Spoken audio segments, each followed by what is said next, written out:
Hello, welcome back to Property Spy. This is the channel where we appraise properties going to auction or properties we find through normal sourcing.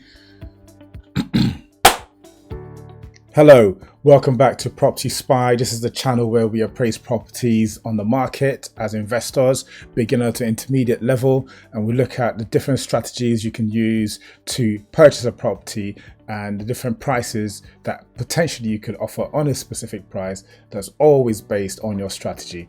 Today, we are looking at a property that's going to auction from Gravesend in Kent. And there's some interesting points that I've found in connection with this property, but it's £150,000. And the reason this is of interest today, it's something easy, something that'll be on your typical Homes Under the Hammer program, and it's really entry level investing stuff. So this is a 4-bed property, semi-detached house in Kent, 150,000. Okay, Gravesend. That's fine. I do know that some of the properties in Kent can be a lot higher than this, so roughly 100 to 200, 150,000 pound more. So let's see what's interesting about this. We'll look at the internal pictures. You can see the walls. This needs a lot of work, or quite a bit of work. Yeah, so definitely all of the walls, the carpets. You can see the stains in the corner there. It looks like mold. Hopefully it's not damp. If it is damp, then that's some work that needs doing externally. You probably need to replace. You definitely need to replace a shower and whatever is behind that wall, behind the sink. So you've got space at the top. There's a tank in there or a boiler, and then this is the floor area. There's a corner. Essentially a corner property. Right, so this is it here. Don't think you could do any extension to the side, be too close to the building, to the property next door, but it looks okay from the front. So maybe that damp inside is just normal. Maybe it's an issue with the heating. Again, you'd probably need to do a new central heating system for the property. Can't see any of the radiators, so can't really tell. So it's probably issues to do with heating. That's why you got mold. Now, 150,000 is great. It's only when we start to appraise it that you can tell if it is worth going for. Now, as I was looking through the property, I decided to click on, is it similar properties? Okay, so these similar properties got 150, 160. This isn't actually the link I wanted to click on, but it gives me the information anyway. If you see here, this same property had a car in front. It's number 4 Gloucester Road. It's sold just a month ago, over a month ago. So what that suggests is that the person who purchased it did not complete, wasn't able to raise the funds. You're usually allowed 4 weeks to complete. Let's have a look at some of these pictures from okay, they're not all the pictures from the auction 4 weeks ago, but this gives a better picture of what the property is like. I don't know whose vehicle that is on in the driveway, but you can see white vans in the corner. So this is a better view of what the street might look like, but it didn't complete. I wonder why. So this person would have put down a 10% deposit. So that's something to bear in mind when you're buying an auction, that you have to put down 10% in most cases on the day of the auction. So if it sold for 246,000, this person would have put down 24,600 at that point, same day. So if this property did not sell to the person who paid £246,000, then they've definitely lost at least 24,600.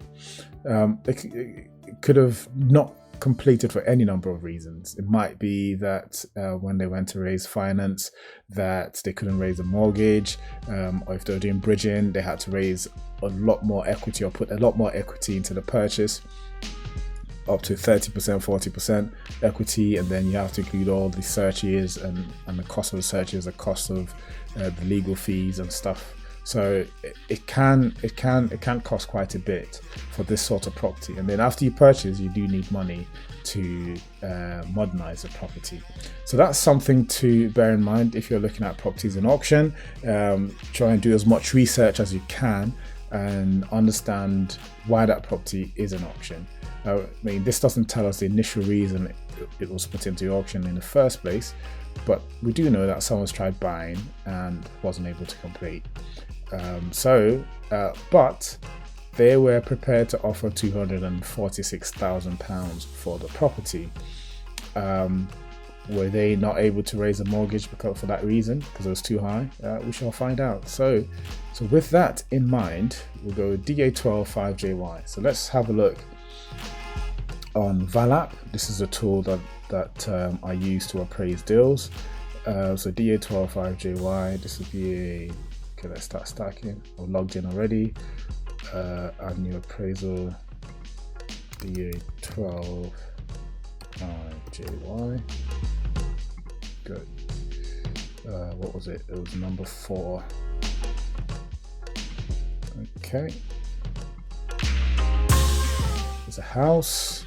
Property status, it's auction. Property price is 150. Right. So now we've got more options. For this property, you can tell already that you're not going to do a new build. You're not going to do you could go for the mega stack, which appraises for all different types of strategies. Okay, so number 4. So we got a rating of F and a rating of G. That's incredibly low, and it means that you cannot rent the property because the EPC rating is really low. So that's what this information gives us. And the EPC was from 2 years ago. It's still valid, and the purpose for it was a market sale for him. So that's something to bear in mind. This had 5 rooms, so that's something with some of these EPCs. The data isn't always accurate, but you can tell it's good enough. And then the space is 71 square meters. So we do that. Let's do our mega stack appraisal. Let's see what comes back. Okay, so they're saying you could do serviced accommodation, you could do a flip. Okay, interesting. You could probably do a HMO. So these are the 3 options. You cannot do a buy to let, wouldn't work as a new build, and wouldn't work for a conversion. So flip, HMO, or serviced accommodation. So if you're doing a HMO, you can get 4 rooms in there, or 4 units for that space. Good. Your offer price should be 135,000, which is why it's yellow. And then if you did a flip, it reckons you can get £293,000 for the property. So that's it fully done up. Okay, so that is interesting. If we go to area information and see what sold prices are like. See if some information comes back. Right. Okay. So we've got 255 plus. This is not far. 255.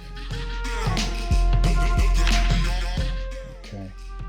So we got this one 335. Got 290, and the distance is 0.13 miles radius.